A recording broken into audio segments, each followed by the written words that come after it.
The Band's Visit, a delicate musical about an Egyptian police orchestra stranded for a night in Israel, swept the awards, winning 10 prizes including Best New Musical. Harry Potter and the Cursed Child, a sequel to the 7-novel series, won Best Play.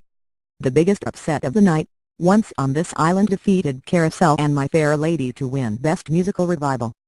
Acting prizes went to Andrew Garfield and Nathan Lane for Angels in America and Glenda Jackson and Laurie Metcalf for Three Tall Women. See all the winners.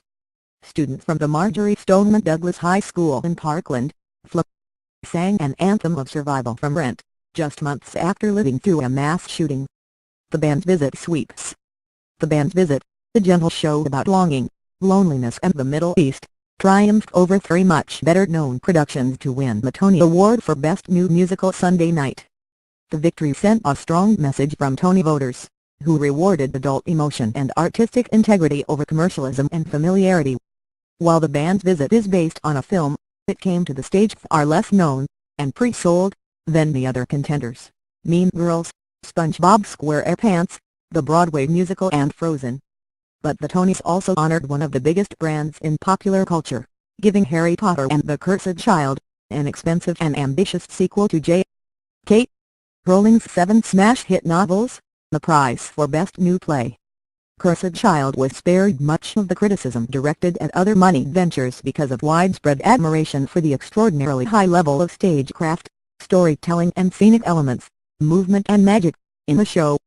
The Band's Visit, adapted from a 2007 Israeli film, picked up 10 awards, including key prizes for its stars, Katrina Lenk, who plays a sultry Israeli cafe owner, and Tony Shalhoub, the commander of an Egyptian police orchestra, as well as for Ariel Stakel, as an Hamas Egyptian trumpeter.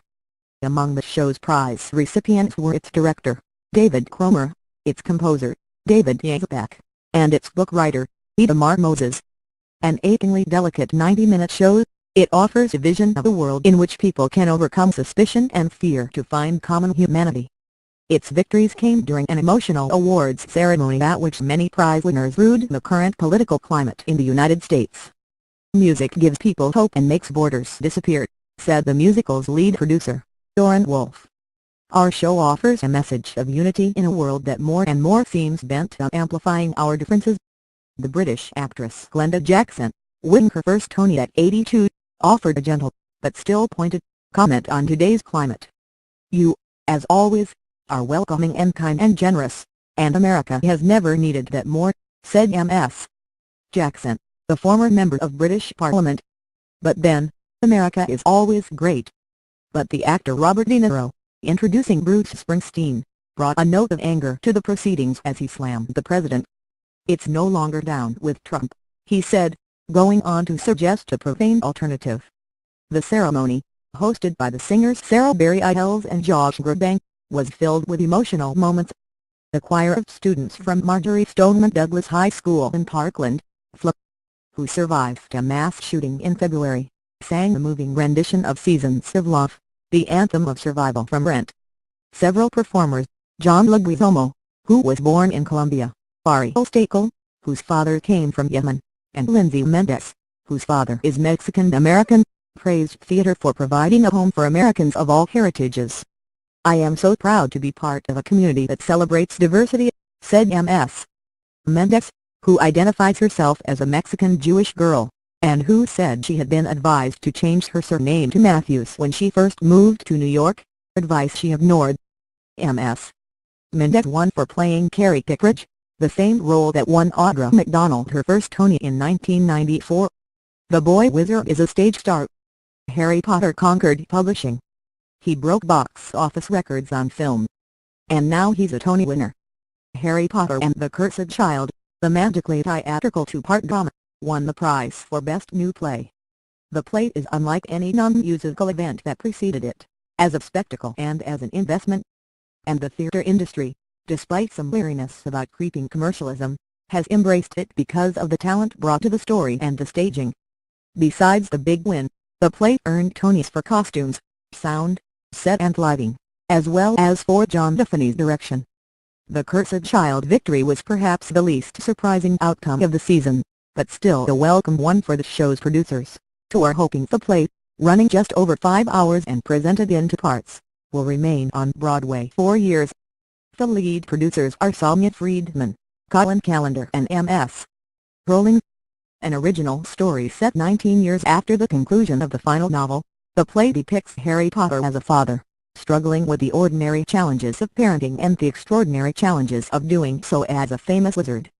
Written by Jack Thorne based on a story he conceived with Mr. Tiffany and M.S.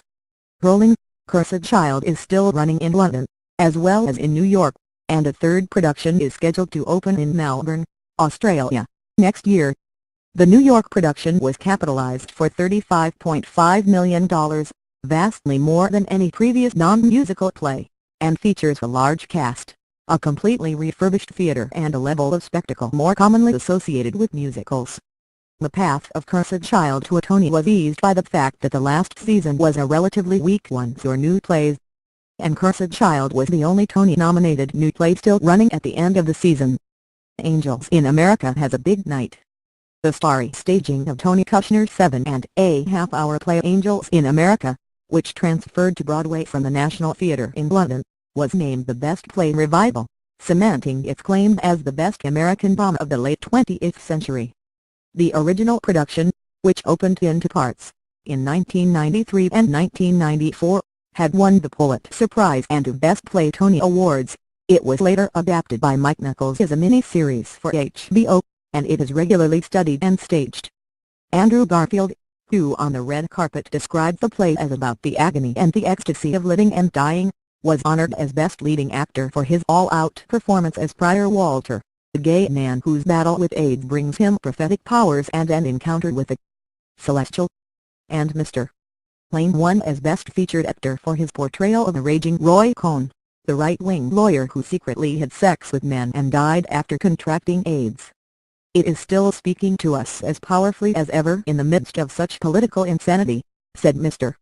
Lane, who had won Tonys twice before, though in musicals. Mr. Garfield, winning for the first time, dedicated his award to the countless L.G.B.T.Q.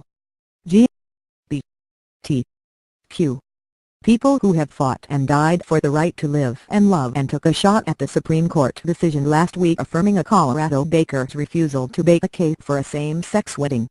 "We are all sacred, and we all belong, so let's just bake a cake for everyone who wants the cake to be baked," he said. Mr. Kushner, an outspoken critic of President Trump's, exhorted Americans to vote in the coming midterm elections, saying there were 21 weeks to save our democracy and heal our country and heal our planet. But then he also added a bit of levity: "What kind of homosexual would I be if I didn't say, 'It's June 10th, happy birthday Judy Garland.'" Once on This Island is a surprise winner.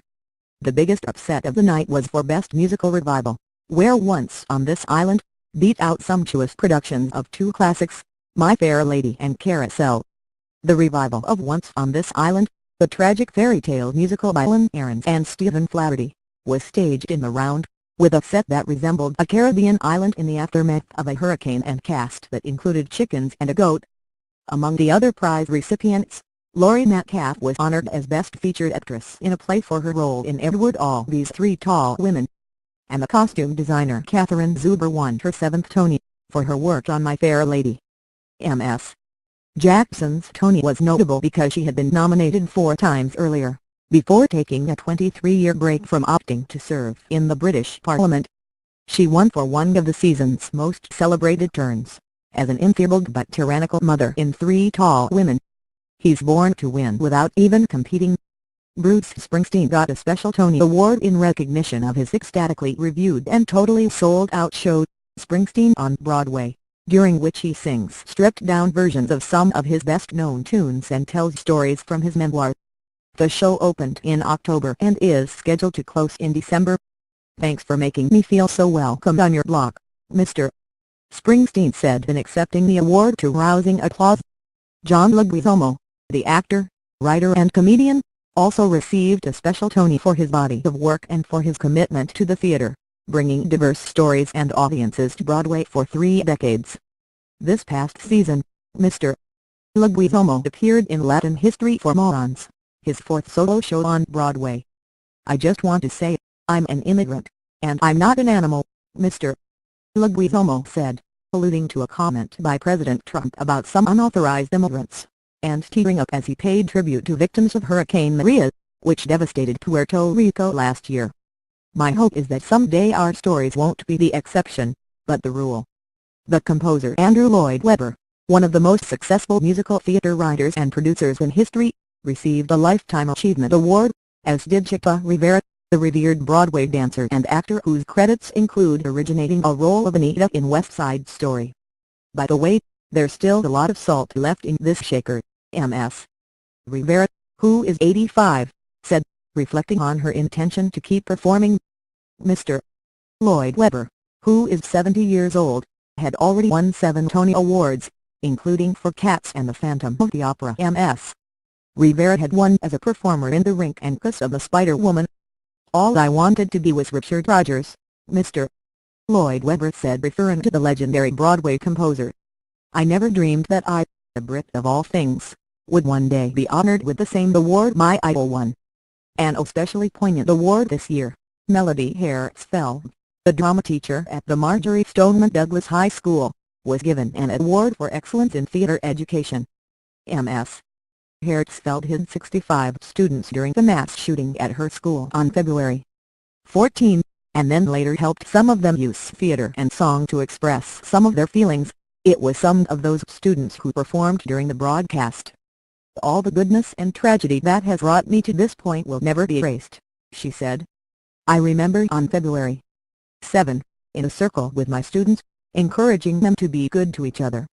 And I remember only a week later, on February 14, a perfect day, where all these lessons in my life and in their short lives would be called into action." And a New York Times photographer, Sarah Krulwich, became the first journalist recognized with a Tony honor for excellence in theater, for her decades of photographing Broadway shows. Her award was given on Monday. The Tonys, formerly called the Antoinette Perry Awards, are presented by the American Theatre Wing and the Broadway League.